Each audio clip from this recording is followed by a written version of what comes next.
φώτνη αίδη η Λάιρα, όπα καλή στα Αφροδίτα, λύσω μέσε αθανάτα.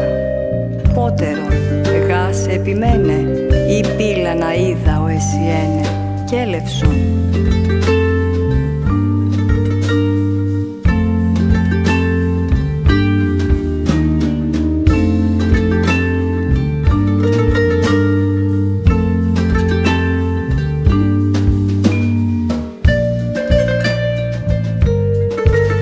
Εμάν εψάπτη έκη σοφίλα,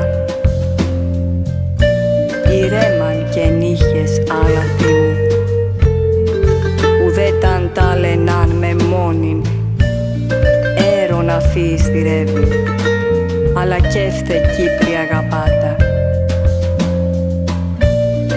Και τέλεσόν μη, όσα θύμους η μέρη.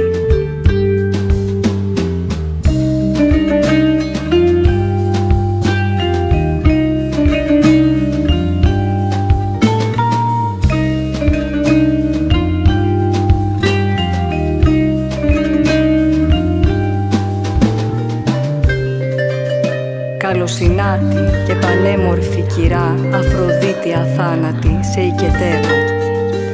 Τι απ' τα δύο να κάνω, πες μου, πάνω στη γη να υπάρχω ή του Άδη την πύλη να περάσω.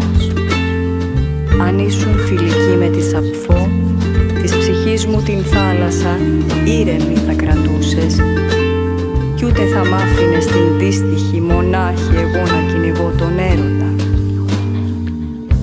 Έλα όμως και κρύψε με στην αγκαλιά σου, αγαπημένη Κύπρη, και πράξε για το χατήρι μου όσα η ψυχή μου λαχταράει.